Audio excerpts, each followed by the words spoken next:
ပူဇော်ကြမယ်အဟံဗန္တိသံသာရဝတ္တဒုက္ခတောမောဇနထာယဣမံအတ္တနံဩဒ္ဒတာဓမ္မတာသံဃတာအာဇရိယတာအထာယဇီဝိတံနိယဒေမိပရိသဇာမိဗန္တိရှင်ဘေယအဟံတပိတော်သည်သံသာရဝတ္တဒုက္ခတောသံဃာတိဟုသောကိုဆင်းရဲပေပေါင်းမှာမောဇနထာယလွတ်မြောက်ပါရစေခြင်းအကျိုးငါဣမံအတ္တနံဤခန္ဓာ၅ပါးကိုဗုဒ္ဓသာမြတ်စွာဘုရားအား၎င်းဓမ္မသာဘုရားတော်မြတ်အား၎င်းသံဃာသာသံဃာတော်မြတ်အား၎င်းအာဇရိယသာဘုရားတော်မြတ်အား၎င်းအထာယအကျိုးငါဒီဝိတံယုံနဲ့နံကိုနိယဒေမိအနှင်းပါ၏ပရိစ္ဆေဇာမိလူရန်ဆွန်ကြပါ၏ရှင်ဘေယဒီဝိတံသာသမနောပိသိက္ခာပရဟံနာသဇာမိဒီဝိတံယုံနဲ့နံကိုသာသမနောပိသွန်လို့ရညာတော်လဲသိက္ခာပဒံကိုခြင်းသီလတော်မြတ်ကိုအဟံတပိတော်သည်နာသဇာမိမသွန်လွတ်ပါအရှင်ဘုရားအရှင်ဘုရားတပိတော်မြတ်သည်တရားအထုတ်စေခဏ၌ကြောက်ခြင်းလန့်ခြင်းစိုးရိမ်ခြင်းကိုယ်ဆွေးခြင်းကိုယ်ဆင်းရဲသိဆင်းရဲခြင်း၍အာထုတ်စေအာတုလတံဖြစ်သောဒါနာသီလစေတနာကံနှင့်တကားဝါဝိပဿနာဉာဏ်သည်မဲ့ဉာဏ်သို့ကျေစုပြု၍အိဗ္ဗံကိုမျက်မှောက်ပြုရပါလို့ဤရှင်ဘေယ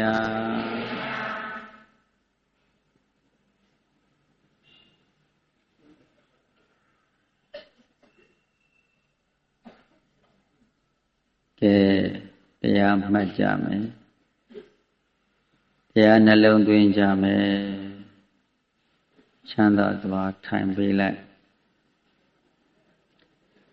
တရားမှတ်တယ်တရားအားထုတ်တယ်ဆိုတာ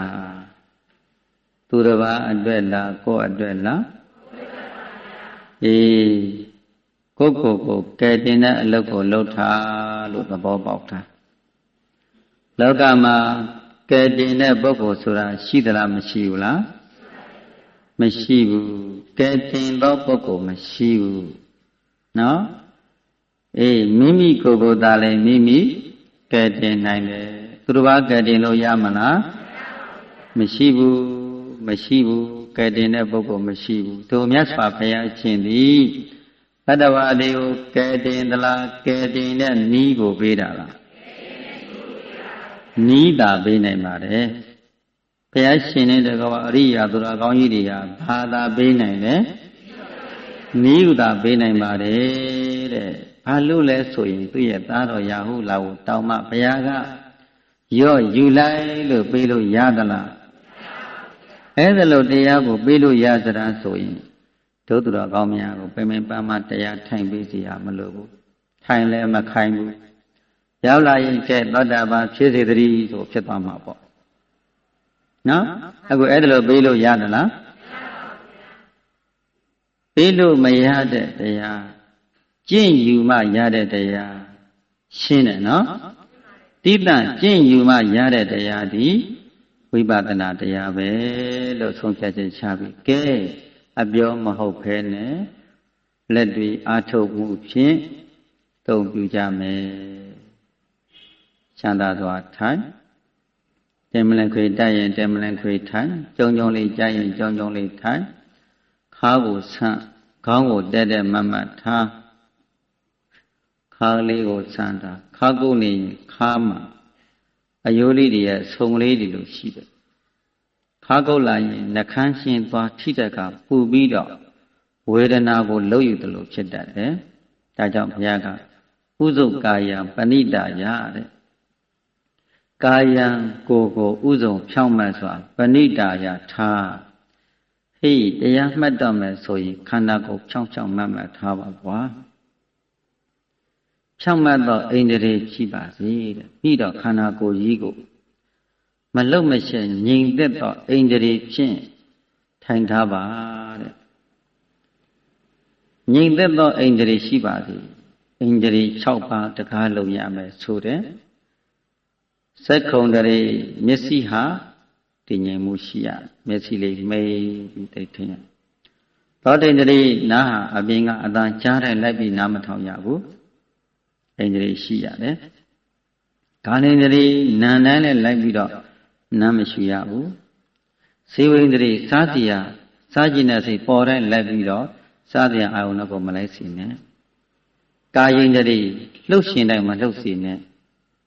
တည်ငြိမ်အောင်ခန္ဓာကိုယ်ကြီးကိုတည်တည်ငြိမ်ငြိမ်ဖြစ်အောင်တတိနဲ့ထိန်းထားပါတဲ့မနိန္ဒြေစိတ်ကခဏခဏရောက်ရခမနေပါလားဟိုပြေးဒီပြေးဟိုရောက်တရောက်မရောက်ပါစေနဲ့ကမ္မဋ္ဌာန်းအာယုံပေါ်မှာစိတ်ကိုတတိနဲ့သိစီပြီးတော့မှတ်ပေးဖို့ဘုရားမရှိတယ်ဒါကြောင့်မလို့အိန္ဒြိယသံဝရောတတုအိန္ဒြိစောင့်ရှောက်မှကောင်းတယ်ပြီးတော့အိန္ဒြိယောအတံဝုဒ္ဓဓမ္မနလပတိတဲ့အိန္ဒြေကိုစောင့်ရှောက်မှုမရှိတဲ့ပုဂ္ဂိုလ်တရားရဖို့ဝေးတယ်လို့ဘုရားမရှိတယ်တို့ယောဂီများဟာမျက်စိကိုစောင့်ရှောက်ပါခဏခဏမျက်စိဖွင့်ပြီးတော့သူတော်ဘာကိုလှမ်းမကြည့်ပါနဲ့မျက်စိတကားပေါက်ကိုပိတ်လိုက်သို့တော့တတိနဲ့သိသိထားမျက်စိအာယုံပေါ်မှာတတိဒီဟုသောတက္ကမှုချထားနာမတက္ကမှုချတာတတိနှာခေါင်းရှာကိုစိတ်အာယုံ6ပါးမှာတတိဒီဟုသောတက္ကမှုကိုအဆောင်ချထားပါအဲ့ဒီတတိလေးနဲ့စောင့်ကြည့်နေမှာမှသာလျှင်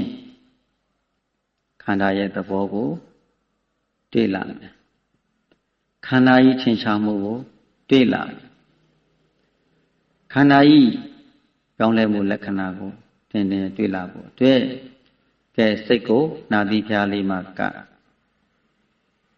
ခေါင်းကိုမောထားပါခေါင်းငိုက်မနေနဲ့လည်းပင်လေးဆန့်ထားခေါင်းငိုက်ပြီးမနေပါနဲ့ခါကိုဆန့်ခေါင်းကိုတဲ့ထားစိတ်ကိုနာသီဖျားလေးမှာကပ်လိုက်မိမိရဲ့စိတ်ကိုနှာခေါင်းဝါးလေးမှာကပ်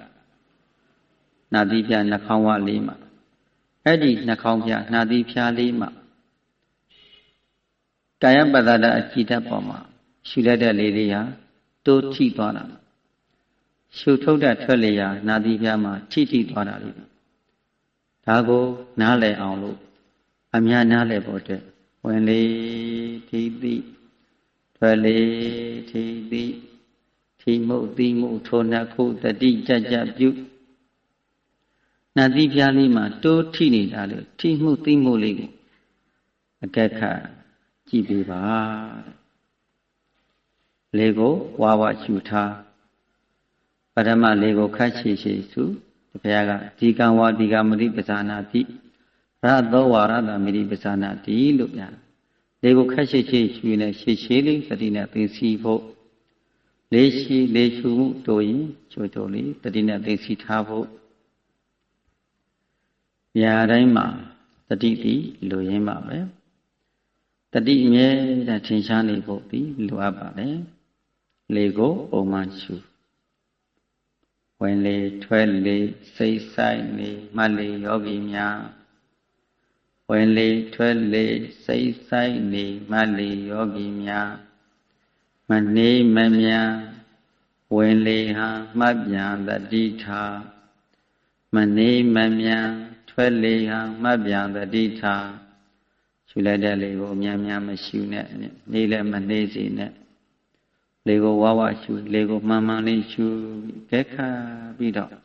ကြည့်နေရုံပါပဲတရားမှတ်တယ်ဆိုတာအရှိခံဖောင်လေးရှင်ခိုင်ခန့်ဖို့လိုတယ်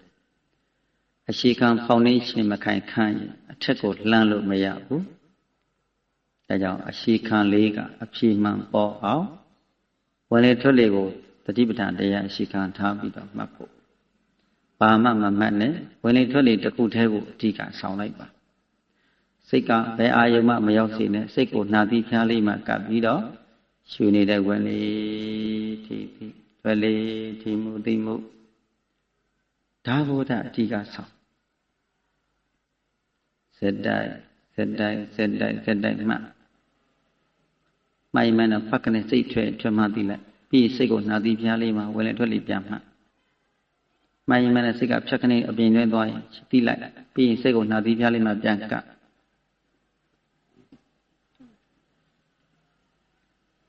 ထိန်တော့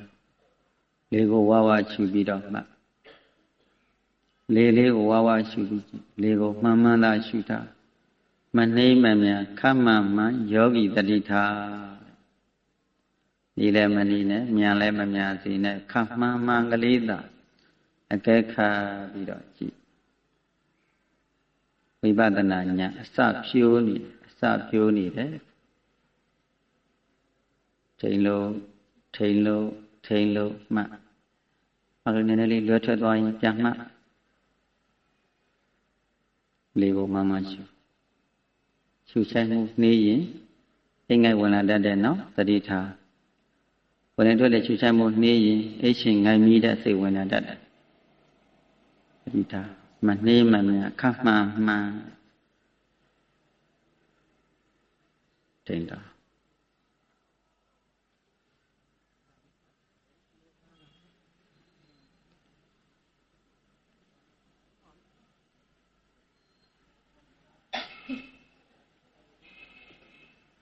စိတ်ဟာချမ်းသာသောအာယုံယူထားစိတ်ထဲမှာပင်ပန်းကြီးလှုပ်ပြီးမမှတ်နဲ့တရားမှတ်တယ်ဆိုတာပင်ပန်းနဲ့လှုပ်ရှုရတာမဟုတ်ဘုရားကလှုပ်လည်းမရှုနဲ့ခြားလည်းမရှုနဲ့အောင့်လည်းမထားနဲ့ခအေးကလေးသာအကဲခါပြီးကြည့်နေရုံပဲလေးမှန်ရှုပြီးအကဲခါပြီးနှာသီးဖျားလေးမှာစိတ်ကိုညှို့ကိုင်းအကဲခါကြည့်နေရုံပဲစက်တိုင်းမှနည်းနည်းလွတ်ထွက်သွားရင်ပြန်မှ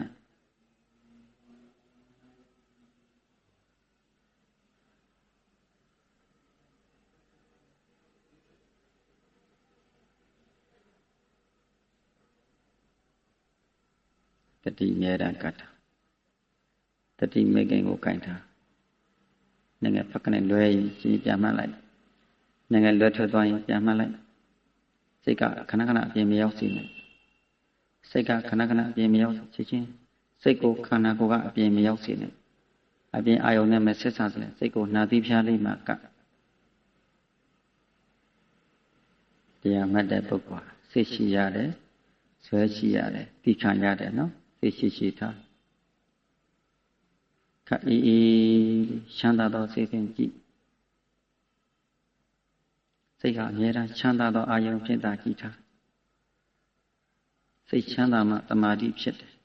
တမာတိဖြစ်လာပြီးတော့မှခန္ဓာဤပြောင်းလဲမှုလက္ခဏာကိုမြင်လာမယ်ဒုက္ခိနတမာတိယတိချမ်းသာသောအာယုံနဲ့ကြည့်ရင်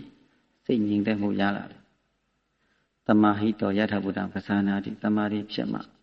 ဟုတ်တိုင်းမှန်စွာမြင်လာမယ်သူတော်ကောင်းတို့ရဲ့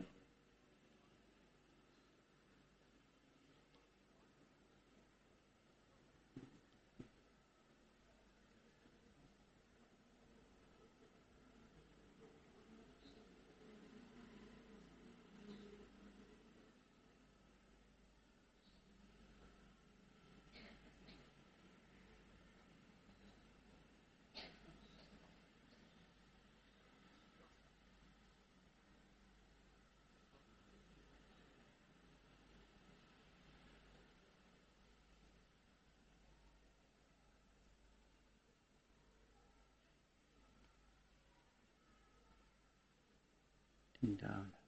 တတိကပ်ပြီးမှတ်ထားလေကိုမှန်မှန်ရှုထားပါလေကိုဝါးဝါးလေးနဲ့ရှုထားရှုဆိုင်မှုနေရင်အိမ်ငိုက်လာတတ်တယ်ချောင်းဆိုးတတ်တယ်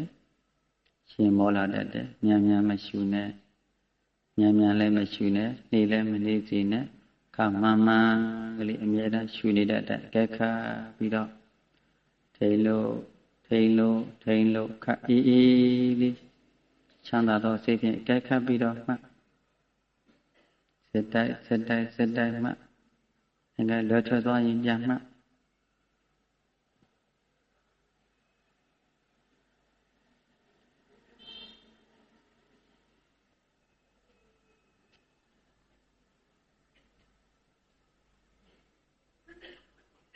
တတိကိုအမြဲတမ်းဆောင်ထား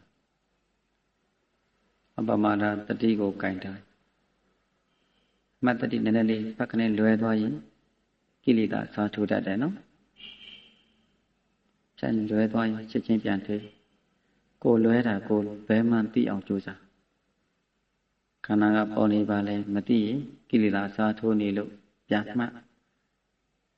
လေကိုမှန်မှန်ရှုထားရှုလိုက်တဲ့လေးရဝင်လေးရပေါ်ပြီးပျောက်သွားတာလေးထပ်ဆင့်ကြည့်လိုက်ထွက်လေးပေါ်လိုက်ပျောက်လိုက်ဝင်လေးပေါ်လိုက်ပျောက်လိုက်ဝင်လေးရနာတိပါထိသည်ပြက်ထွက်လေးရလည်းနာတိပါထိသည်ပြက်ထိသွားတဲ့သဘောလေးရရှုမှုတွေထိဖြတ်ထုတ်ကြောက်သွားတာကြည့်ဒါဝိပဿနာတို့ပြောင်းတဲ့အလုပ်ရှုလိုက်တဲ့လေးတွေကနာတိပြမှာထိဖြတ်ထုတ်ကြောက်သွားတာလေးဆိုင်မှုလေးပေါ်ပြီးနာတိပြထိကြောက်သွားတာလေးဖြင့်ဓမ္မမဟုတ်စိတ်ကိုဟာတရားကိုထောက်ပြီးကြည့်ဟာတရားထောက်ကြည့်တော့ရှုဆိုင်မှုသဘောလေးရှုမှုလေးပေါ်လိုက်ချုပ်ပြောလိုက်ဆိုင်မှုပေါ်လိုက်ချုပ်ပြောသွားတာကြည့်တတိနဲ့ဟာတရားကိုထောက်ပြီးကြည့်ရှင်တွေကထိပေါ်ရင်ပေါ်တဲ့သဘောလေးကိုကြည့်ဟောစေယုံနာပြစ္စုပန်အမှန်တက်အောင်ကြည့်ဖြစ်ခဲ့ပြီးတဲ့အာယုံကိုတွေးမနေနဲ့မဖြစ်သေးတာစဉ်းစားမနေနဲ့ထိုင်တဲ့ခဏမှာပေါ်နေတဲ့ပေါ်ခန္ဓာကိုကြည့်ပေါ်စေခန္ဓာကိုကြည့်ဒီခံပြီးတော့မှတ်တတ်အောင်ကြိုးစားလိုက်မပြင်းနဲ့ဝိရိယလျှော့ခြင်းတဲ့စိတ်တွေမရောက်စေနဲ့ပြင်းတယ်ဆိုတာအကုသိုလ်စိတ်ဝိရိယလျှော့ပြခြင်းတဲ့ဆိုတာအကုသိုလ်စိတ်ဘာလို့မထင်ရှားလဲဘာဖြစ်လို့မှတ်လို့မရလဲမှတ်လို့ရကိုရစေရမယ်ဆိုတဲ့အာဇာတိစိတ်ကိုတင်တာဇွဲကိုတင်ပြီးတော့မှလွဲသွားရင်ပြန်မှဘာမှမှတ်စရာထူးခြားမပေါ်ရင်စိတ်ကိုနှာသီးဖြားလေးမှစက်တိုက်မှဝင်လေထီထီထွက်လေထီထီဝင်လေဒါလေးကိုစက်တိုက်မှတ်ဒီကောင်းလာရင်ဟောသဘောကိုကြည့်ဝင်လေတဲ့သဘောလေးပေါ်ပြီးချုပ်ပြောက်သွားတာထွက်လေတဲ့သဘောလေးချုပ်ပြောက်သွားတာထပ်ဆင်းမှတ်မိအောင်ကြည့်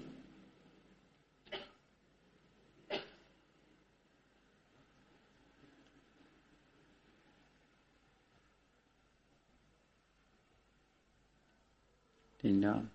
တတိမေခင်ကိုဆောင်တာနော်အပမာဒတတိမေခင်ကိုဆောင်တာ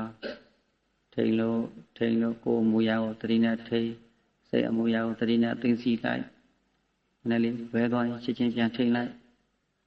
အာယုနောက်ကိုမလဲစီနဲ့ပြင်းတဲ့အာယုနောက်မလဲစီနဲ့နှလုံးမသားတဲ့အာယုနောက်ကိုမလဲစီနဲ့ပြန်မှကောင်းလဲမှလို့မကောင်းလဲမှစက်တက်ညာနဲ့ခိုင်းယူခန္ဓာကိုညာနဲ့ခိုင်းထားတို့ကတန်ခါတစ်ချောင်းလုံးမှာခန္ဓာကိုယ်ကိုညာနဲ့မခိုင်းမိလားလို့ဒီလိုဆိုရတော့ခန္ဓာဆိုးကြီးကိုရရှိနေတာဒီချိန်မှာညာနဲ့ခိုင်းထားပြီးခံပြီးမှငယ်ပြီးခံပြီးမှလွဲထွက်သွားရင်ပြန်မှတ်လိုက်ငယ်လွဲနေရင်ပြန်မှတ်လိုက်ခန္ဓာသဘောမှာငါမရောစီနဲ့ခန္ဓာသဘောမှာငါမရောစီနဲ့ငါသဘောမဟုတ်သူ့သဘောသူဆောင်းနေတယ်သူ့သဘောသူဖောက်ပြန်နေတယ်သူ့သဘောသူထင်ရှားပြနေတာတက်ခတ်ဒီခံပြီးမှနည်းနည်းလေးလွဲထွက်သွားရင်ပြန်မှလေကိုမှန်မှန်ရှုထားလေကိုပုံမှန်ရှုထားရှုချိုင်မှုညာနေရင်ရင်မောပြီးချောင်းဆိုးတတ်တယ်နေရင်လည်းအိမ်ငယ်ဝင်တတ်တယ်မနေစီနဲ့မမြန်စီနဲ့စက်တိုက်မှန်မှန်လေးကြည့်စ ဆက်တိုက်မှထဆင်းမှတ်မိအောင်ကြည့်ခန္ဓာကဖောက်ပြန်လာနေတယ်ခန္ဓာကဖောက်ပြန်မှုသဘောလေးတွေဆောင်ပြနေတယ်ယုတ်တရားတို့မြည်ဒီမှာဖောက်ပြန်တတ်တယ်ထိန်းထားရွဓမ္မမှာပေါ်နေတာဖောက်ပြန်လာနေတာတောင်းတာတဲ့တင်းတာတဲ့ထုံကျင်မှုလေးကဖောက်ပြန်နေတာဒါယုတ်တရားကပြနေတာနာကသိနေတာယောက်ျားလည်းမဟုတ်မိန်းမလည်းပုဂ္ဂိုလ်တော်မဟုတ်ပေါ်နေတာယုတ်သိတာနာယုံနာနေဖြစ်ပြီးယုံနာနေပြည့်နေတယ်ခန္ဓာကပြနေတယ်လှမ်းသိနေတယ်ခန္ဓာကပေါ်လွင်နေတယ်လှမ်းသိနေတယ်ဒီပေါ်ခန္ဓာကိုသာထင်အောင်ကြည့်ပေါ်ခန္ဓာကိုဉာဏ်နဲ့ကြည့်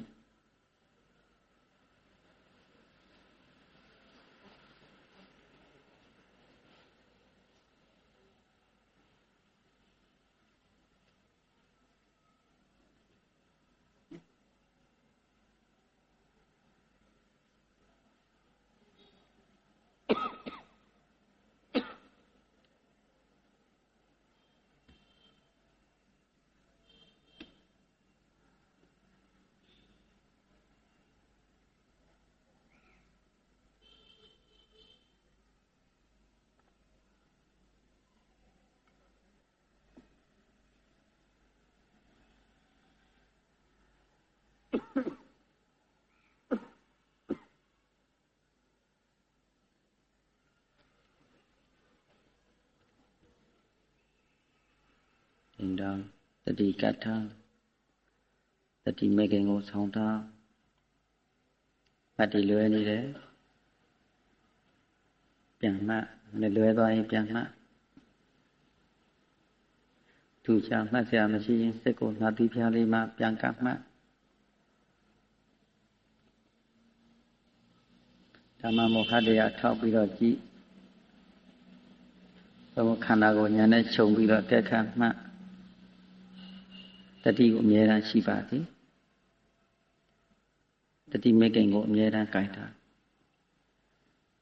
ကိုယ်စိတ်ပေါ်တာကိုသိအောင်ကြည့်ခန္ဓာကပေါ်တာပေါ်မှန်သိအောင်ကြည့်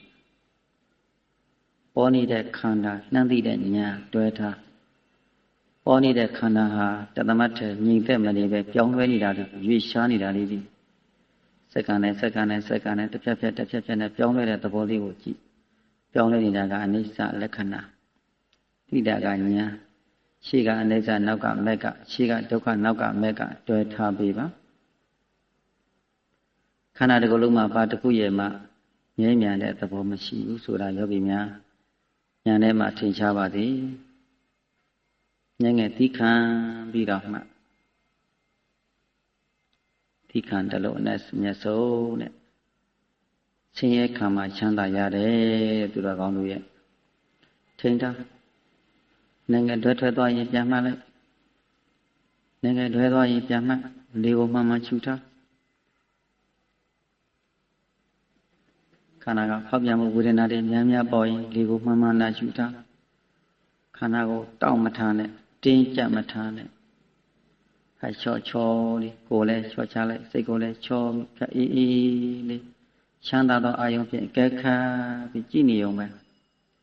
ချမ်းသာသောစိတ်ဖြင့်ကဲခါပြီးလေးလေးမှန်မှန်ရှိပြီးတော့ကြည်နေုံပဲအဲဒီလွယ်ထရင်ချင်းချင်းပြန်ထိမ့်လိုက်ပေါ်တဲ့ယုံနာပစ္စုပန်အမှန်တဲ့အောင်ကြည့်တင်တာခန္ဓာကတောင့်တင်းတတ်တဲ့ညောင်ညာတတ်တဲ့ထုံမှုတွေကျင်မှုတွေပေါ်လာတတ်တဲ့ဒါခန္ဓာကပင်ကိုယ်သဘောအရှိသဘောအဲ့ဒီရှိခန္ဓာကတော့ပရမတ်ခန္ဓာကသူ့ဟာသူအမြဲတမ်းဖောက်ပြန်နေတယ်အဲ့ဒီဖောက်ပြန်မှုသဘောလေးကိုယောဂီကနိုင်ငံသိခံပြီးတော့စိတ်ရှိရှိထားပြီးတော့မှတ်လွယ်ထသွားရင်ချက်ချင်းပြန်မှတ်လိုက်အာဟုနောက်ကိုမလိုက်သွားစီနဲ့မျောပြီးမနေစီနဲ့ထိန်ထားနိုင်ငံသိခံပြီးမှတ်ထား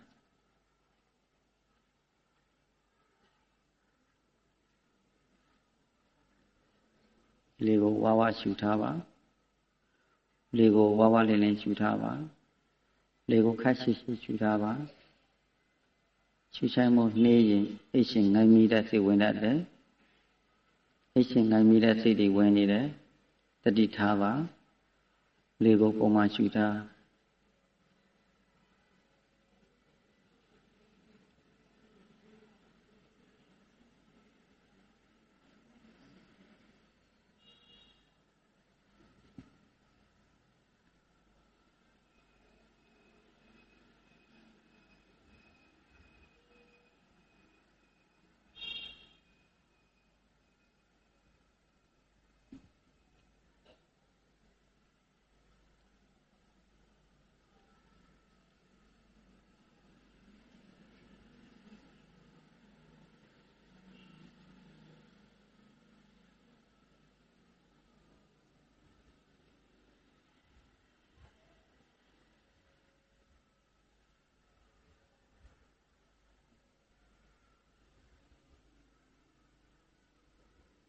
တင်တာတတိကထာရှုတဲ့အခါမြန်မြန်မရှုနဲ့အတန်ကျဲကျဲကြီးမရှုနဲ့ကြဉ္ဉတဏမရှုနဲ့ကြမ်းတမ်းသောရှုချိုက်မှုကိုတိမ်မွေးအောင်တတိနဲ့ထိန်လိုက်ခက်အေးအေးလေးအမြဲတမ်းရှုနေတဲ့တိုင်းတာလေးရှုထားသို့တော့တတိနဲ့ထိန်ဒီကိုခက်ရှိရှိရှုပြီးတော့တတိနဲ့ထိန်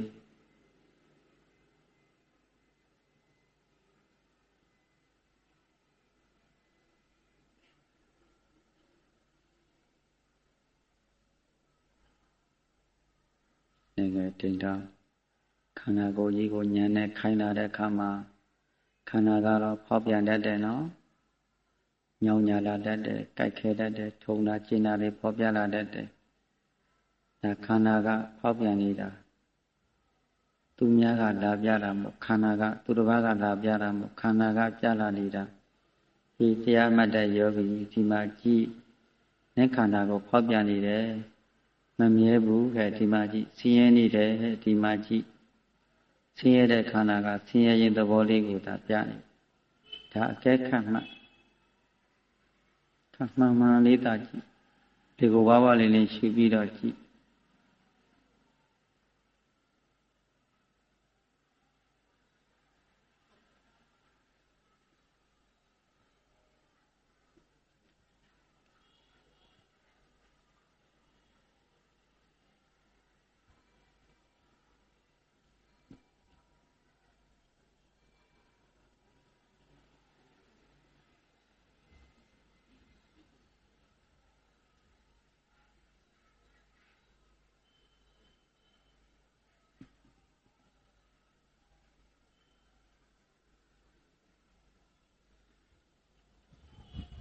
ဒါတတိကထာခဏခဏမလှုပ်စေနဲ့မတည်မလွဲစေနဲ့စိတ်ခဏခဏပြင်မရောက်စေနဲ့ညာနဲ့ထိန်လိုက်နဲ့လွဲသွားရင်ပြန်မှနိုင်ငံလွဲနေပြန်ထိန်ကိုမူရာကိုတတိနဲ့ထိန်စိတ်ကိုတတိနဲ့သိသိပြီးတော့မှခန္ဓာကဖောက်ပြန်နေတယ်မမြဲခြင်းခန္ဓာကမမြဲတဲ့သဘောကိုဆောင်းနေတယ်ဖောက်ပြန်တဲ့နေရာကိုတတိနဲ့ထောက်ကြည့်ဒီခန္ဓာဘောဓိရဲ့စက္ကန့်နဲ့ဖြစ်ပြီးပစ္စည်းတဲ့သဘောကိုဆောင်ပြနေတယ်။ပြောင်းလဲမှုသဘောကိုထင်ရှားပြနေတယ်။ငငယ်တိခံပြီးမှစက်တိုက်မှငငယ်လွယ်ထွက်သွားရင်ပြန်မှလွယ်ထွက်သွားရင်ပြန်မှဘာဖြစ်လို့မထင်ရှားလဲ။ဘာလို့မှလို့မရလဲ။အာဇာနည်စိတ်ကိုတင်ပြီးတော့မှခန္ဓာကိုယ်ဉာဏ်နဲ့ခိုင်းတာ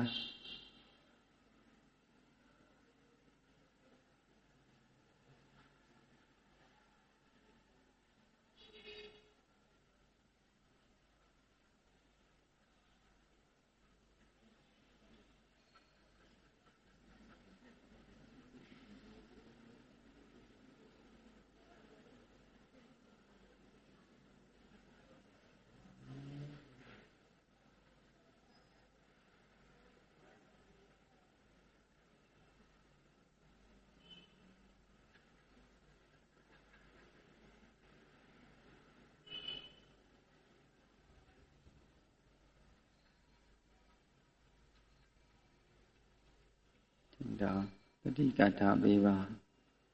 နည်းနည်းထိပြီးတော့မှတ်ထား မှတ်တည်လွယ်မပေးစီနဲ့မှတ်တည်လွယ်မပေးစီနဲ့ခန္ဓာကထင်ရှားနေတယ်ငယ်သိခံပြီးမှတ်ထားဝိရိယတင်ပြီးတော့မှတ်ထား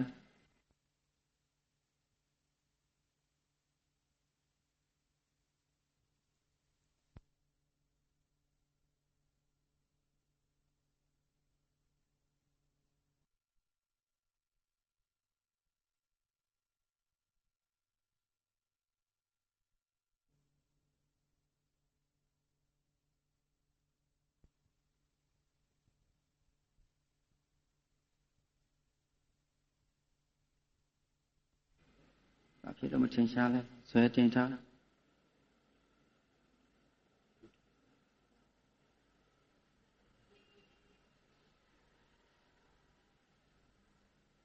ီကိုတော့အများတန်းကိုင်ထိန်လို့တတိမကင်ကိုကိုင်ထားမတတိဖက်ကနေလက်သွားရင်ချက်ချင်းပြန်သိလိုက်စိတ်ကဖြတ်ကနေလွဲသွားရင်ချက်ချင်းပြန်သိလိုက်ပေါ်တည်ပြသွားတာပဲဉာဏ်စိတ်ပေါ်ကြာစိတ်ပေါ်နာစိတ်စားစိတ်ရနာခေါင်းစိတ်ကြံစီတွေ့တာစိတ်ဘယ်စိတ်ပေါ်တာပေါ်မှသိအောင်ကြည့်ပေါ်တည်ပြသွားတာလေးကိုကြည့်ထင်တာနိုင်ငံသိခံပြီးမှတ်ထား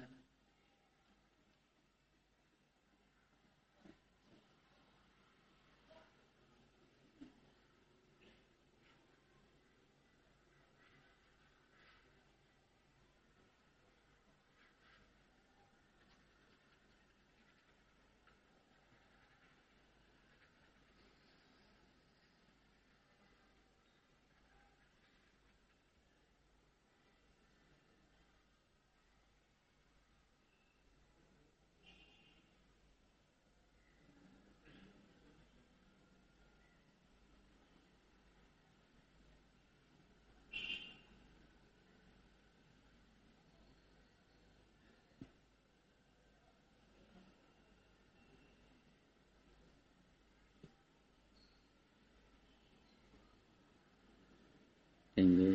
တတိကထာနောမတ္တိခဏခဏမလဲစီနဲ့မတ္တိလွယ်နေတယ်အိတ်ချင်းငိုင်းမိတဲ့စိတ်တွေပေါ်နေတယ်ဒါအမတ္တိလွယ်နေလို့ပြန်မှတ်လေကိုမှန်ရှူထားလေကိုဝါးဝါးလေးနဲ့ရှူထားခန္ဓာကဖောက်ပြန်မှုသဘောဆောင်ပြနေတယ်အရှိခန္ဓာကရှိတိုင်းဖော်ပြနေတယ်ဆင်းရဲတဲ့ခန္ဓာကဆင်းရဲတဲ့သဘောကိုဆောင်ပြနေတယ်ဒုက္ခသစ္စာကဒုက္ခသစ္စာလို့ဆောင်ပြနေတယ်နိုင်ငံသိခံပြီးမှ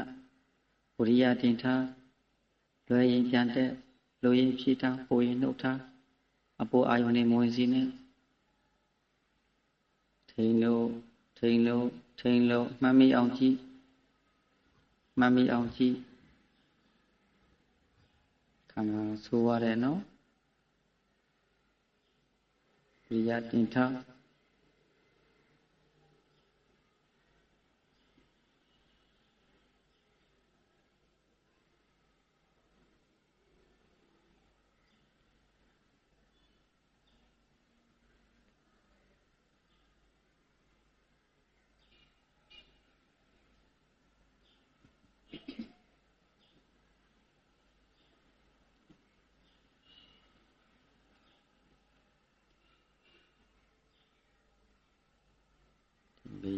တတိကထာနောကိုယ့်ရဲ့အမှတ်တွေမလွယ်မရအောင်တတိဆောင်ထားညာနဲ့ထိန်ထားလွယ်ရင်ပြန်ထိန်ခဏခဏအမှတ်တွေလွယ်မပေးစေနဲ့အမှတ်တွေမလွယ်စေနဲ့ခန္ဓာအမြဲတမ်းဖောက်ပြန်ပြနေတယ်ခန္ဓာကအမြဲတမ်းဆောင်ပြီးပြနေတယ်ခန္ဓာကပြတဲ့နေရာကိုစိတ်ကညှို့ကိုင်းပြီးစိုက်ကြည့်ဖောက်ပြန်တဲ့နေရာကိုအကဲခတ်ကြည့်အချိခံဖောက်ပြန်မှုသဘောလေးတို့ဒီရွေရှားနေတာကိုကြည့်ပြောင်းလဲနေတာကိုကြည့်စက္ကန့်နဲ့တစ်ဖြတ်ဖြတ်နဲ့ဖြစ်ဖြစ်နေတဲ့သဘောလေးကိုဉာဏ်ထဲမှာမိအောင်ဖမ်းလွယ်ထွေသွားရင်ပြန်မှတ်ခန္ဓာဖောက်ပြန်နေတယ်ဒုက္ခသစ္စာကဒုက္ခသစ္စာလို့ဆောင်ပြနေတယ်နိုင်ငံသိခံပြီးမှတ်မိအောင်ကြည့်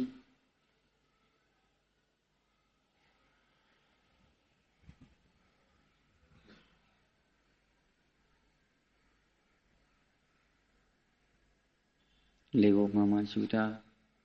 လေကိုဝါးဝါးလေးနဲ့ရှူထားခန္ဓာဟာ ကိုထားသလိုမနေဘူးနော်ကိုဖြစ်ရှင်သလိုဖြစ်မပေးဘူးအများအားဖောက်ပြန်နေတယ်အနေရအထိုင်ရအခက်အောင်ဖောက်ပြန်နေတယ်ထုံတာတွေကျင်တာတွေကြိုက်ခဲနေတာတွေအမျိုးစုံဖောက်ပြန်ပြနေတယ်ဒီဝေဒနာကိုသိခံပြီးမှခန္ဓာကဖောက်ပြန်တဲ့သဘောလေးကိုသိခံခြင်းဖြင့်အနိုင်ရအောင်မှလွဲထွေးရင်ပြန်မှဒီချိန်မှာဖြစ်ပေါ်တဲ့ဝေဒနာဟာမပြောဘလောက်သာရှိတာဒီကနေ့မှဒီတဲ့အစ30လောက်ကြီးမားတဲ့ဝေဒနာကြီးခံစားရတယ်ဒုက္ခရင်းကဒုက္ခချ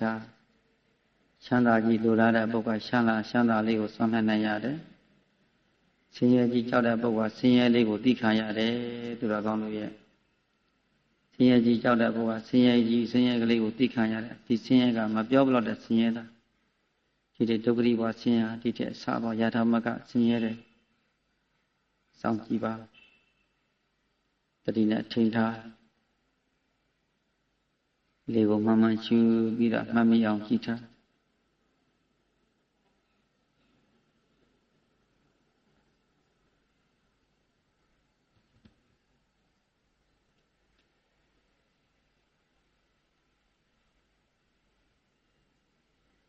လေကိုမှန်မှန်ရှုထားအောင်မထားနဲ့တောင့်တင်းမထားနဲ့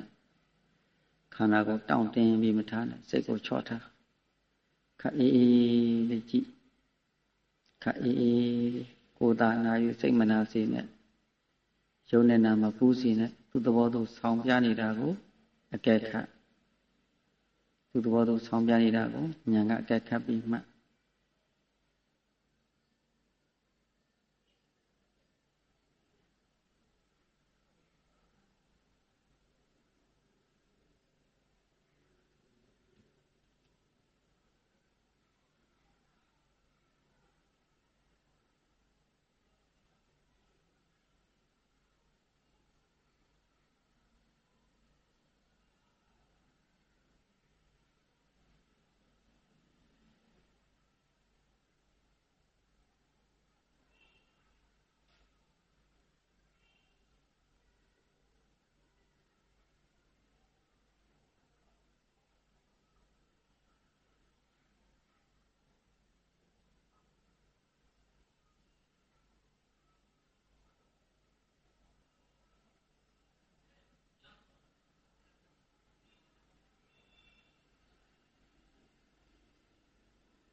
ဒီတတိကထာနော်အပမဒတတိမေခင်ကိုဆောင်ထား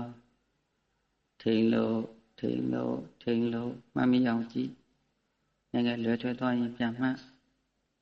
မကလေးတွေမလွယ်စေနဲ့ခန္ဓာအမြဲတမ်းဆောင်ပြနေတယ်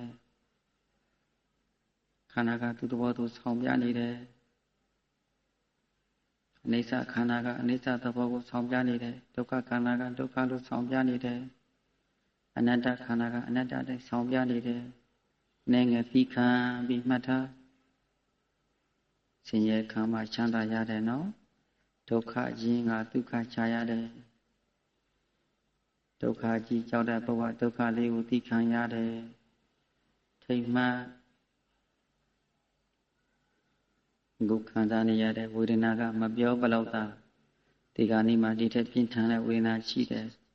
ဒီချိန်မှာဒီဝေဒနာကိုမလုံမချက်ငြိမ်သက်စွာဖြင့်နိုင်အောင်ကြိုးစားထားရတယ်ခန္ဓာရှိရင်ဝေဒနာရှိနေတာဒါလူတူတယောက်ကပူဝင်ပြီးပြနေတာမဟုတ်ခန္ဓာကပြနေတာရှိတိုင်းပြနေတာနေငယ်သိခံပြီးမှဝိရိယတင်ပြီးတော့မှလွယ်ထွက်သွားရင်ပြန်မှ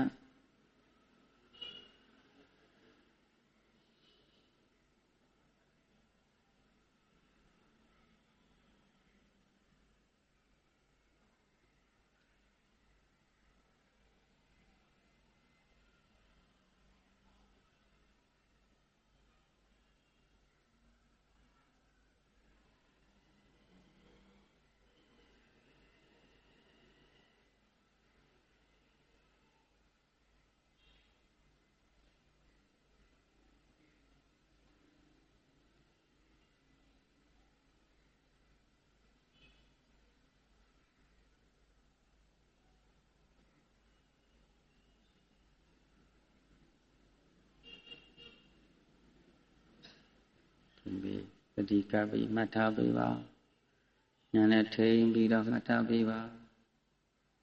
မတ္တိအလွယ်မပေးစီနဲ့အကလေးတွေမလွယ်စီနဲ့ဝိရိယတင်ထားခန္ဓာသဘောမှာငါမရောစီနဲ့ဝေဒနာနဲ့ငါမရောစီနဲ့ကိုယ်သာနာယူစိတ်မနာစီနဲ့ခန္ဓာကိုတောင်းမထားနဲ့စိတ်ကိုချော့ထားခန္ဓာကိုချော့ပြီးခက်အေးအေးလေးကြည့်လေးကိုမှန်မှန်ရှုပြီးတော့မှတ်လေးကိုအောက်မထားနဲ့လေးကိုမှန်မှန်လေးရှုပြီးတော့ကြည့်ထပ်ဆင်းသူသဘောသူဆောင်ပြနေတယ်ကြောင်းလဲမှုသဘောကိုထင်ရှားနေတယ်နိုင်ငံသီးခံပြီးမှတ်ထားနိုင်ငံလွဲသွားရင်ချက်ချင်းပြန်မှတ်ဘာလို့မထင်ရှားလဲဘာဖြစ်လို့မှတ်မရလဲဇွဲတင်ပြီးမှတ်ထားခန္ဓာကိုဇွဲတင်ပြီးညာနဲ့ခိုင်းထားတန်ត្រာတစ်ချောင်းလုံးမှာလောဘဒေါသမောဟတွေနဲ့အများကြီးခိုင်းခဲ့ပြီးပြီအကုသိုလ်တွေနဲ့ခိုင်းလာခဲ့လို့အိုနာတွေဒုက္ခတွေထပ်နေခဲ့ပြီးပြီဒီချိန်မှာကုသိုလ်အာယုံဖြင့်ခိုင်းထားညာနဲ့အသုံးချထားဒီလိုမှကိုကမခိုင်းရင်တနေ့နေ့မှာသေမင်းကခိုင်းသွားမယ်နော်သေမင်းကမခိုင်းရင်သေမင်းအသုံးမချခင်ကိုကအသုံးချထားလေကိုမှန်မှန်ရှုပြီးမှတ်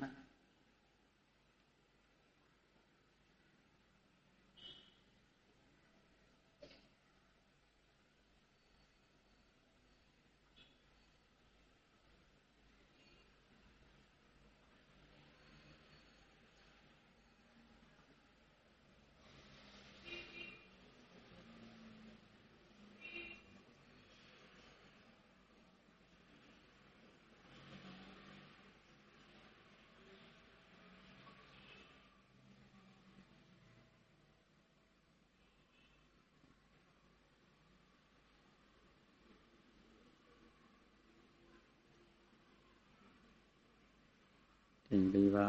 တတိခဏခဏမလဲစင်းနဲ့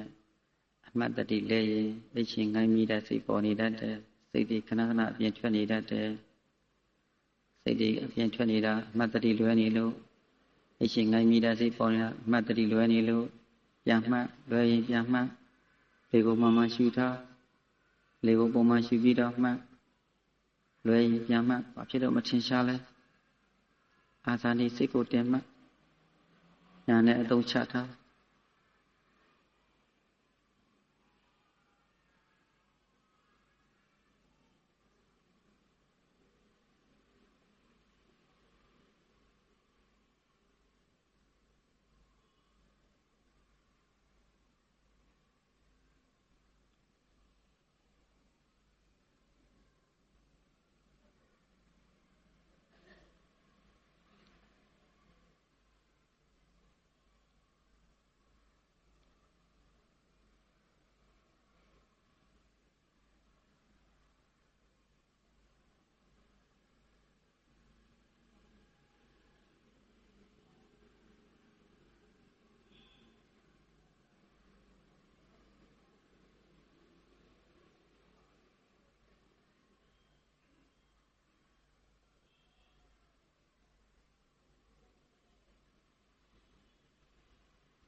လုံးတော့ယောဂီပေါင်းသူတော်ကောင်းတို့မမီတို့ကျင့်ကြံပွားများအထောက်လာသောအချိန်သည်ဒီတွင်အချိန်နာရီလေးတွေကုန်ဆုံးသွားပါပြီအချိန်နာရီလေးတွေကုန်ဆုံးသွားပါပြီဒီကုသိုလ်စေတနာဇောတို့ဖြင့်ဘုရားရှင်ရဲ့ဉာဏ်တော်အားပူဇော်ကြောကြပါကုန်သောဘုရားတရားသံဃာမိဘဘုရားဆရာသမားတို့ကိုတရားအထုတ်တဲ့ကုသိုလ်စိတ်ဖြင့်ပူဇော်ကြမယ်အရိယာပုဂ္ဂိုလ်ဖြစ်ဖြစ်လေးရှိပြောင်းပြီးတော့ဘုရားကိုအာရုံယူလိုက်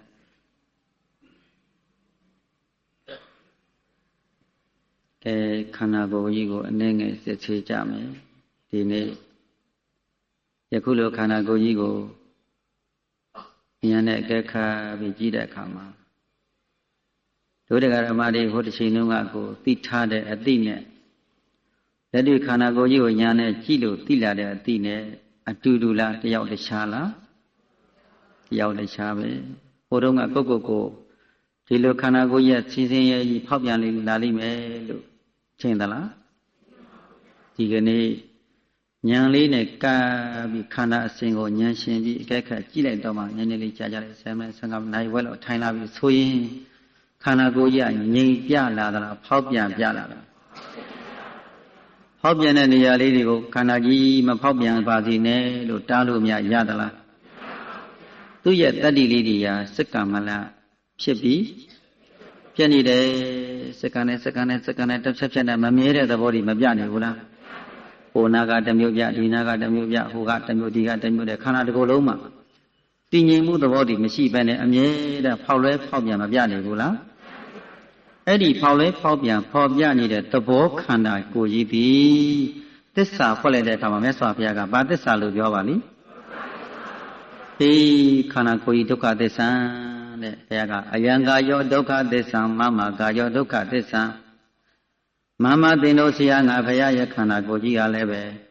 ဒုက္ခံသင်တို့ကဲ့သို့ဒုက္ခသစ္စာပါပြီတိဒုမကံသင်ရှိတာရှိသမီးတို့ရရတာခန္ဓာကိုယ်ကြီးဒီလည်းပဲဒုက္ခသစ္စာယောဂဝိညာဉ်တို့ဖြင့်အမြင့်မပြတ်ဆက်ဆံပြီးတော့နေရခြင်းကြောင့်ဆင်းရဲလာတော့ဒုက္ခသစ္စာကြီးပဲလို့မပြောနေဘူးလားဟေးဘုရားရှင်ကလည်းဟေးခန္ဓာငါဘုရားရဲ့ခန္ဓာလည်းဒုက္ခသင်တို့လည်းဒုက္ခငါဘုရားခန္ဓာကိုယ်ကြီးကဘုရားရဲ့လို့ဒုက္ခလို့မပြောဘူးกว่าတဲ့ခန္ဓာမှန်တယ်မြတ်ဒီဗာသစ္စာသာရှိဒုက္ခတေဝကဝတ္တန္တနာသမုဒယောဘဝေနိရောဓနာမနိဗ္ဗာန်မေဃလောကုတ္တရောမတောအချင်းအနုရုဒ္ဓကမထေမြတ်ကမရှိတယ်ဒေဝမကံဘုံသုံးပါးနဲ့ဖြစ်သောဝတ္တဝတ္တရားသည်ဝတ္တဝိပါကဝရှိပါမှန်သည်များတို့သည်ဒုက္ခသစ္စာပါပြီတည်းအလုံးမှာပရိတန်လေးဇာတိဇရာမရဏမှန်သည်များတို့သည်ဘာသစ္စာလဲဒုက္ခသစ္စာပဲတဲ့တဏှာသမုဒယောဘဝေခန္ဓာကိုယ်ကြီးကိုတွေ့တာကန့်ကြီးနေတဲ့တဏှာတရားကဘာသစ္စာလဲသမုဒယသစ္စာဖြစ်တယ်နော်ဒုက္ခဒေမကဝတ္တတဏသမုဒယောဘဝိနိရောဓနာမနိဗ္ဗာန်ဒုက္ခတွေချုပ်ငြိမ်းရုပ်သိမ်းသောနိရောဓနိဗ္ဗာန်ဒီကနိရောဓသစ္စာနိရောဓသစ္စာပါပြီတည်းဟိုခြင်းနာခြင်းသိခြင်းတရားတွေချုပ်ငြိမ်းရုပ်သိမ်းသွားတဲ့နိဗ္ဗာန်ဒီဘာသစ္စာနိရောဓသစ္စာမေဃလောကုတ္တရောမတောလောကုတ္တရနဲ့ဖြစ်သောမေဃမေခင်၈ပါးကျင့်တရားသည်ဝါသီလာကျင့်တဲ့သမာဓိကျင့်တဲ့ဝိပဿနာဉာဏ်ပညာကျင့်တဲ့မှန်တယ်များတို့သည်မေဃသစ္စာပါဝင်ဣတိသောဘဂဝါတော်ငါတို့ဆရာကောင်းကျိုးချ၍ကောင်းရာညွှန်လဲဘုရားရှင်ကိုတော်မြတ်ကြီးသည်ဣမဓမ္မဒေသနာခန္ဓာကိုယ်ကြီးရဲ့သစ္စာ၄ပါးမြတ်တရားကိုအဝေါဇကောင်းစွာမတ်သေးဟောမိန်တော်မူခဲ့ပါပေတည်း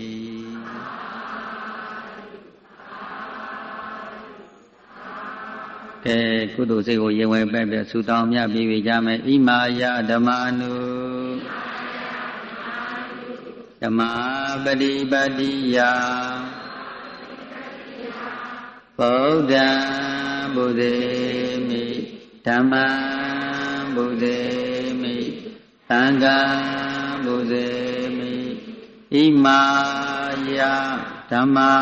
နုဓမ္မပฏิပတိယမေလိတံဖောလိတံနိဗ္ဗာန်ဟုဆိုအပ်သောဤရောဂုတ္တရာတရားကိုယ်ပါလျော်သောကျင့်ဝတ်ဝတိပါဖြင့်ဗုဒ္ဓံမြတ်စွာဘုရားကိုဓမ္မံတရားတော်မြတ်ကိုသံဃာတော်မြတ်ပေါင်းကိုမိဘဘုရားဆရာသမားများကိုပူဇေမိပူဇော်ပါ၏ရှင်ဘုရား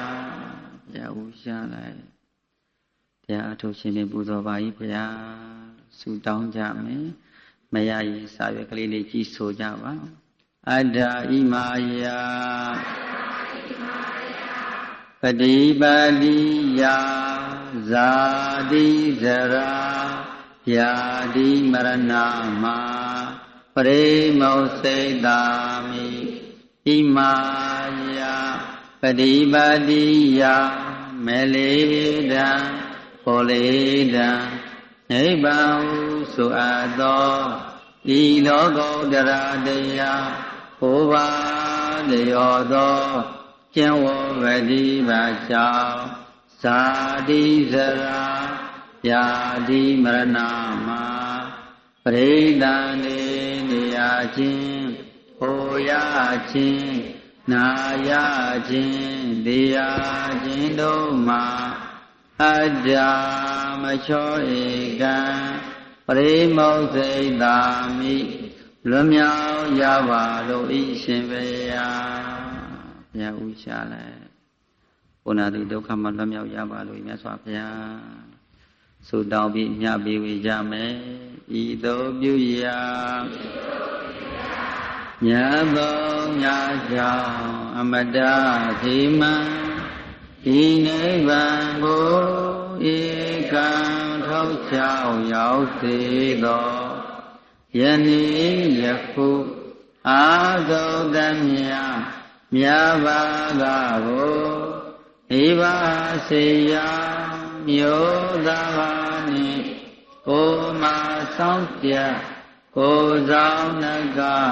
အရင်စား၍ရှိသမျှလုံးစုံဘုံ30ဖြစ်ဖြစ်သမျှရှိသမျှဝေနေရတို့ဒါကြပါစေဒီငါဝေဒီညာတွေသာလူဟောစေသောအမေယူတော်မူကြပါကုန်လောသာ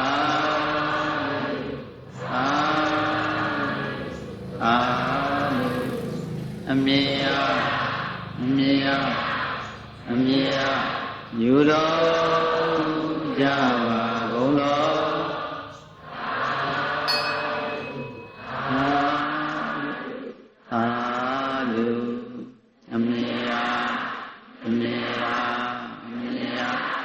ယူတော်မူကြပါကုန်လော